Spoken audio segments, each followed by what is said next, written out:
Bonjour tout le monde. Bon, ben on va attaquer maintenant le batteur.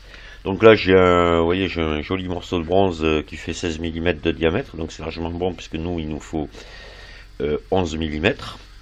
Donc voilà, je vais l'attaquer là-dedans, le mettre dans le mandrin du tour et attaquer. Voilà. Alors la difficulté est bien moindre que pour le corps. Par contre, ça va être extrêmement fragile parce qu'on va tourner à 3 mm au bout, donc je vais le prendre. Je vais mettre une contrepointe et voilà. Mais au niveau difficulté de tournage, c'est pas terrible ça à faire. On va voir. Allez, on y va. On démarre. Voilà, bon, donc j'ai mis ma pièce en bronze dans le mandrin. Là, avec le fourré à centrer, je vais faire un centrage. Et après, je vais enlever mon mandrin et mettre une contrepointe à la place afin de tenir ici convenablement la pièce pour éviter qu'elle ait je sais pas comment on dit, du ballon là, en Bouddha, ça fait, voilà. Voilà, parce que comme ça fait que 3 mm, ça plierait quoi. Rien qu'en appuyant l'outil du tour dessus, voilà. Donc il faut prendre quelques petites précautions avant. Je vais faire ainsi plusieurs passes consécutives jusqu'à arriver à un diamètre de 3 mm. On n'est pas encore au bout là. Voilà. On va y aller avec de la patience et faire des passes, des petites passes. Voilà. Et là, je suis en train de faire mes passes successives patiemment pour arriver à 3 mm de diamètre sur mon axe. Voilà. Et voilà, ça y est, j'ai fait mon axe. Donc je suis un petit peu en dessous de 3, c'est volontaire, hein, parce qu'il faut laisser un peu de jeu pour que ça circule bien dans l'alésage de guidage. Voilà. Donc maintenant je vais faire ici la partie conique, la portée conique, et après je viendrai scier derrière ma pièce ici à ce niveau-là. Et voilà, et après à l'étau je scierai ici, je scierai par là, je me suis gardé largement assez de longueur, et faire mon filetage après. Voilà. Ça aussi, c'est pas gagné le filetage à la main sur des petites pièces comme ça. Bon, enfin, je l'ai déjà fait, ça a fonctionné. On y va. Allez, on continue. Voilà, ça y est, la partie conique est faite. Donc maintenant, il me reste plus qu'à scier ici. Voilà. Je vais changer d'outil, monter l'outil qui me sert à scier, et on va scier tout ça. Voilà. Voilà, là, je suis en train de scier la base du clapet, tout doucement. Voilà. Bien voilà, ça y est, j'ai scié ici, j'ai scié au bout. Voilà, donc on va voir maintenant. Je suis obligé de travailler que d'une main. Pas pratique. Attendez, parce que je tiens en même temps l'appareil photo et je suis obligé de travailler de la main gauche. Voilà, ça y est, il est dedans. Ah ben ça a l'air d'aller très très bien. Voilà, donc maintenant il me reste à fileter la partie qui dépasse là. Voilà, une petite partie de plaisir pour fileter ça. Enfin bon, on va prendre des précautions, on va y aller tout doucement. Ça serait dommage de tout bousiller maintenant parce que il a l'air ah ouais, il n'y a pas de jeu, rien. Ça colle parfaitement. Après je ferai le petit rodage à la pâte à rôder, si nécessaire d'ailleurs. Si ça ferme comme ça, on va la laisser comme ça. Mais sinon je ferai quand même. Voilà. Je vais quand même lui faire un petit rodage, ce sera plus sérieux. Voilà. Allez, à plus tard. Bon, la difficulté maintenant, ça va être de prendre ça dans l'étau pour pouvoir le fileter là. Alors je vais tenter un truc, je vais voir. J'ai découpé un bout de cuivre de 12-14. Donc il fait 12 intérieurs. Ma pièce fait 11 de diamètre. Donc, si je le rentre à l'intérieur, que je serre ça à l'étau, ça devrait marcher. Ou je vais peut-être essayer avec ce truc là, voir si je peux le coincer dedans. Voilà, faut que je trouve une solution. Je vous ferai voir ça quand ça sera fait. Bon, mais finalement, non, ça n'a pas fonctionné avec mon outil là. Donc je l'ai pris comme ça dans l'étau avec le cuivre. Ça a l'air de bien tenir. Ça n'abîme pas ma pièce. Voilà, maintenant je vais attaquer le filetage, tout doucement. Voilà la filière de 3,05. Voilà. 0,5 c'est le pas. Hein. On attaque doucement. Là c'est un truc qui me fait un peu peur encore. C'est la dernière étape là qui me tracasse un petit peu. Parce qu'alors du filetage à la main sur des petites dimensions comme ça, on s'en va dans tous les sens, on n'a pas un résultat propre à la fin. Bon, le principal c'est que ça casse pas. Voilà, que ça me casse pas l'axe. C'est tellement fragile, alors on va y aller. Sinon, ben, je recommencerai. Bon, ben voilà, ça y est, j'ai réussi à fileter mon axe, donc à M3. Voilà, je le filette pas jusqu'en bas, je suis environ à 4 mm du sommet du clapet là. Ça laisse donc une ouverture minimale de 4 mm au clapet, ça doit être bon. On va pas tenter le diable d'aller fileter plus loin, c'est bon comme ça. Voilà. On verra aux essais, mais à mon avis, on est bon. Voilà, allez, ben maintenant, il faut que je pratique ici dessous une petite fente, délicatement à la scie à métaux, pour pouvoir après prendre une lame de tournevis pour faire le rodage du clapet. Voilà, ça sera la prochaine étape. Bon ben voilà, j'ai pratiqué une petite fente, alors pas trop profonde, hein, pour pas affaiblir le petit clapet là, juste pour que la lame de tournevis prenne dedans. De toute façon il y aura très peu d'efforts. Voilà ce que j'ai fait. Donc maintenant ben, on va passer à la phase de rodage. On va voir la suite. Bon, donc pour le rodage, j'ai pris mon corps de clapet comme ça dans l'étau.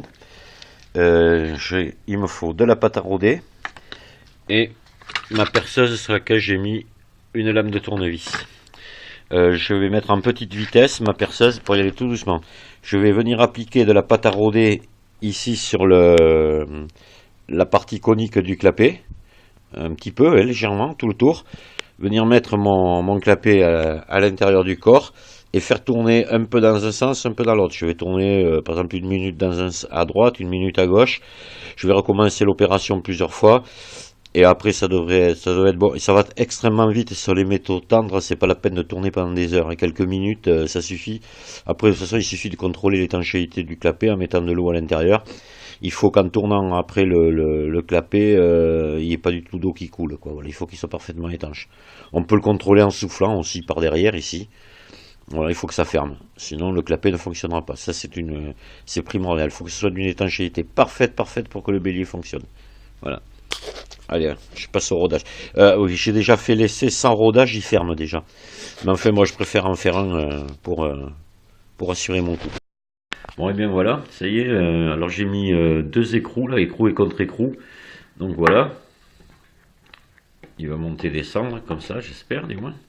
Alors là, il faudra peut-être après voir aux essais. Je n'aurai peut-être pas assez de poids, donc je ferai quelque chose. Là, je rajouterai du poids, hein, sous forme d'une petite masse de bronze pris entre les deux mini-écrous. Là, on verra. Mais ça, il n'y a que les essais qui vont me le dire. Je pense qu'il sera un peu trop léger.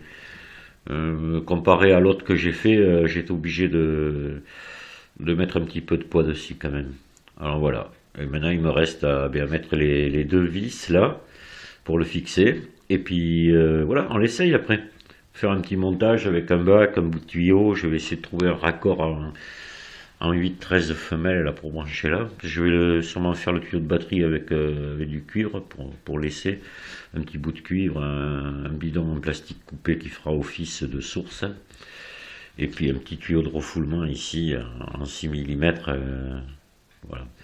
Qu'on montera à 1 mètre, 1,20 m, un truc comme ça pour essayer. Voilà. Bon, ben à bientôt. On le voilà, hein, totalement terminé. Donc ça y est, j'ai fixé le clapet de choc dessus. Alors il y a un truc que j'ai complètement oublié de faire, c'est de percer les pieds, faire 4 petits trous. Ça aurait fait plus réaliste, parce que les vrais béliers Walton, ben, ils ont des trous de fixation. Puis je sais pas, je vais peut-être le fixer sur une petite pierre pour le relever un petit peu, parce que j'ai peur qu'ici on puisse pas visser l'écrou. Puis de toute façon, les béliers, ils doivent être fixés. Alors, les vrais, quoi. Bon, là, la maquette, c'est pas utile, mais ça, disons que quelque part, ça rappellerait, pour ceux qui vont le voir, qu'un bélier doit être fixé. Donc voilà, on essaierait de ne pas montrer le mauvais exemple, de poser un bélier non fixé comme ça, même si c'est un modèle réduit. Je vais voir, je vais essayer peut-être délicatement de repercer 4 trous là. Donc vous faites-le, ça sera mieux avant de le peindre quoi. J'ai totalement oublié. Voilà. Ah, c'est joli quand même, ça fait une jolie petite machine. Je suis assez content. Ah, une fois de plus content de moi quoi. Hein. Voilà, personne ne me le dit, alors je me félicite. Hein. Bon, ben vous aussi vous allez vous féliciter quand vous aurez fait le même. Voilà. Maintenant, une chose aussi qui est faisable, je vais peut-être le faire, mais je sais pas. C'est de mettre une réhausse entre la cloche et le corps et de faire un bélier pilter. À ce moment-là, on le peint en vert pâle. Le travail est exactement le même, sauf qu'il faut faire une petite réhausse en cuivre. Là, c'est pas compliqué à faire ça. Je sais pas. Peut-être qu'un jour ou l'autre, si ça me. Ah oui, évidemment, on se retrouve avec un bélier plus haut, puisque les pilters, c'est la différence avec le Walton, ils ont cette réhausse entre la cloche et le corps. Je sais pas, peut-être, ça me donne des idées, parce que celui-ci, il n'est pas pour moi. Je vais donc l'offrir. Et ben, il est plus beau que celui que j'ai sur ma maquette. Alors voilà, mais, ça m'embête un peu. Donc je me connais, j'ai tout ce qu'il faut pour le faire encore. J'ai une boule encore en laiton. Il n'y a que le bronze du clapet. Mais bon, j'espère bien en retrouver quand même. Je vais aller pleurer un peu chez les ajusteurs, leur demander un petit bout de bronze. Voilà. J'en connais quelques-uns, ils sont sympas. Allez, bien, maintenant, aux essais. Bon, mais voilà, on va essayer le petit bélier. Moi, je viens de l'essayer, j'ai eu des petits soucis avec les vis, là, les petites vis laiton.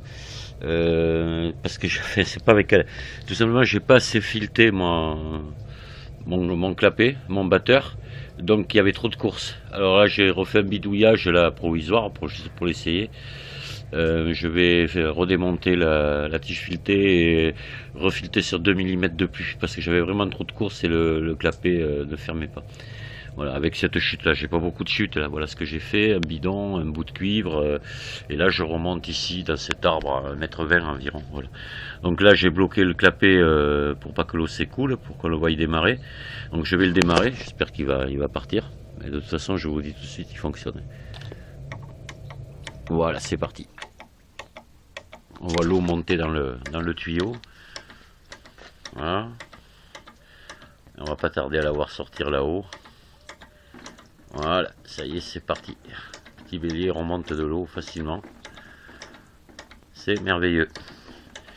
Voilà. Ça, c'est la récompense ultime. Hein.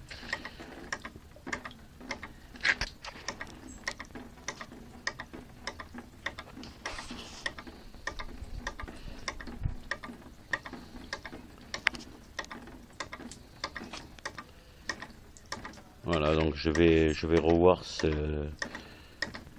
tige de batteur, donc la refileter sur 2 mm de plus. Et après, les deux petits écrous laiton sûrement seront bons pour le faire fonctionner. Voilà, il ralentit parce que tout simplement l'eau descend dans mon bac et il devrait pas tarder à s'arrêter. Voilà. On diminue la chute là, en diminuant la hauteur d'eau dans le bidon. Voilà, c'est fini, c'est arrêté. Jusqu'à son prochain démarrage.